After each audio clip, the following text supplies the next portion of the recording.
Shalom kekasih-kekasih Kristus. Selamat pagi, apa kabar hari ini? Selamat berjumpa dalam acara Sapaan Pagi, edisi Sabtu 4 Juli 2020. Kita akan sama-sama mendengarkan firman Tuhan mengawali hari ini. Karena itu mari kita berdoa. Bapa di sorga, Engkau sungguh baik bagi kami. Engkau telah menjaga kami, menyelimuti kami dengan kasih-Mu sehingga kami boleh beristirahat malam dengan baik. Dan pagi ini kami boleh menjumpai hari yang baru. Kami rindu Tuhan mengawali hari ini dengan membaca firman-Mu.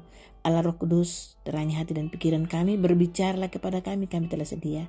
Karena Kristus Yesus kami berdoa. Amin.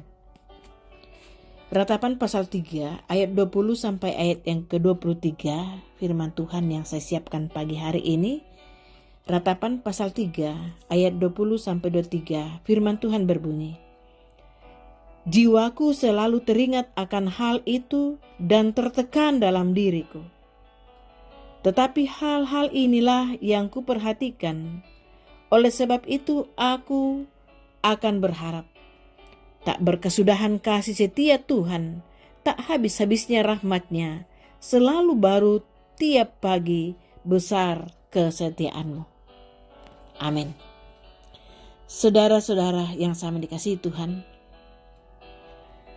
kita akan sangat merasakan makna sebuah sukacita setelah kita melewati pahitnya dan dukanya sebuah pergumulan. Puisi yang begitu indah ini ditulis di tengah keterpurukan Yeremia dan bangsa Yehuda sebagai respon atas pembuangan bangsa Yehuda ke Babel, yang membuat mereka kehilangan kota Yerusalem, kehilangan tanah perjanjian yang di dalamnya ada bait Allah. Tidak ada yang bisa mereka banggakan. Musnah keindahan, kemegahan, semua tidak ada. Ini adalah penderitaan yang hebat yang tidak terlukiskan dengan kata-kata. Yeremia mengalami kepedihan dan kesedihan yang begitu mendalam. Celakanya bahwa dia tidak bisa mengalihkan pikirannya dari kemelut dan kepedihan. Sehingga dia berkata dalam ayat 20, "Jiwaku selalu teringat akan hal itu dan tertekan dalam diriku." Dia terbuka kepada Tuhan. Bahwa dia selalu ingat kapanpun, dimanapun. Setiap saat dia ingat penderitaan dan duka cita ini. Dan ia sangat tertekan. Saudara-saudara yang sama dikasihi Tuhan. Tetapi dalam tekanan yang begitu mendalam, dalam ketiadaan harapan, hadir secercah harapan. Dalam ayat 21 dikatakan, "Tetapi hal-hal inilah yang kuperhatikan." Kuperhatikan itu dari bahasa Ibrani berangkat dari rumpun kata, ku kembalikan ke hati. Jadi dalam pergumulan yang begitu berat, dia kembali mengembalikan pikirannya dan meminta pertimbangan hati. Dan pada saat itu hadir harapan untuk dirinya. Bahwa dia akan menfokuskan pikirannya dan berharap kepada Tuhan. Dia katakan, "Oleh sebab itu aku akan berharap. Tak berkesudahan kasih setia Tuhan, tak habis-habisnya rahmat-Nya, selalu baru tiap pagi besar kesetiaan-Mu." Luar biasa bahwa dari tengah-tengah keterpurukan yang begitu mendalam, di saat tidak berdaya, di saat merasa ditinggalkan oleh Tuhan, di saat mereka bergumul sebangsa bersama pemerintahnya, bersama nabinya, bersama rakyatnya, rakyat dari semua anak-anak sampai orang dewasa, berbagai latar belakang mereka, dalam pergumulan bersama itu, hatinya, pikirannya berubah. Dia mulai merubah fokusnya, bukan lagi melihat masalah-masalah itu dan tidak fokus kepada masalah-masalah berat yang mereka tengah hadapi. tetapi merubah fokusnya melihat bahwa meskipun demikian kasih setia Tuhan tidak akan pernah habis. Begitu juga dengan rahmat-Nya, tetapi selalu baru setiap pagi besar kesetiaan Tuhan. Saudara-saudara, pengakuan Yeremia dalam kitab ratapan ini, dalam keterpurukan mereka, dalam pergumulan bersama, itu telah disempurnakan dalam Yesus Kristus. Kristus yang kita percaya, kasih setianya tidak pernah habis, tetapi selalu baru setiap pagi. Kesetiaannya luar biasa bagi kita.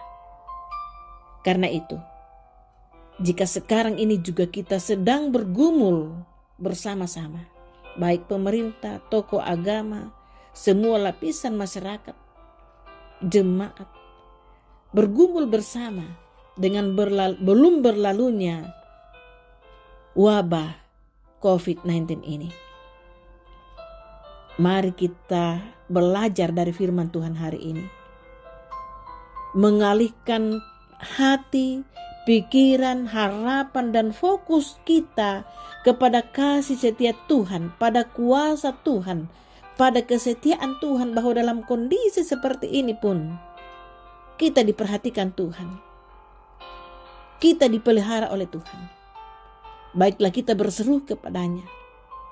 Mohon pengampunan, mohon kelepasan, mohon petunjuk dalam segala ketulusan kita.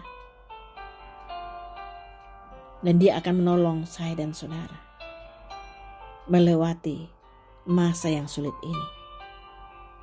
Mari saudara-saudara dengan tetap memperhatikan himbauan-himbauan WHO, pemerintah, lembaga-lembaga agama. Mari dengan tetap memperhatikan apa yang harus kita lakukan memasuki new normal ini. Hal yang terpenting tetap fokus pada kasih setia Tuhan yang tidak pernah berkesudahan. Dia menjaga saya dan menjaga saudara. Amin. Mari kita berdoa. Bapa di sorga, terima kasih firman-Mu hari ini. Pengakuan Yeremia di tengah-tengah keterpurukan bangsa Yehuda di pembuangan, bahwa kasih setia Tuhan tidak pernah habis, rahmat Tuhan sungguh besar, selalu baru setiap pagi, besar kesetiaan Tuhan yang disempurnakan dalam Yesus Kristus. Hari ini pun di sini, memulai hari ini, kami akan berjalan dalam satu keyakinan bahwa Tuhan juga tidak akan pernah meninggalkan kami. Kasih setia Tuhan lebih besar dari pergumulan yang tengah kami jalani bersama-sama. Karena itu Tuhan, dimanapun umat-Mu berada, dalam pergumulan-pergumulan, Engkau menyatakan kehadiran-Mu. Engkau menyapa mereka Tuhan. Baik yang sakit, dalam masa tua, dalam pergumulan-pergumulan ekonomi pekerjaan, yang dirawat di rumah sakit. Tuhan, Engkau mengenal jemaat-Mu satu persatu. Engkau melawat mereka Tuhan. Bagi yang hari ini berjuang untuk kehidupan, ke kantor, dan berbagai hal, Tuhan, Engkau memberkati kami semua. Anak-anak kami Tuhan, Engkau memberkati kami bersama-sama. Ini doa kami Tuhan, kami akan melalui hari ini dengan pertolongan-Mu saja. Terima kasih Tuhan. Amin. Saudara-saudara yang sama dikasihi Tuhan, demikian sapaan kami bersama Gereja Toraja Jemaat Depok pada hari ini. Selamat berakhir pekan. Tuhan Yesus memberkati kita semua.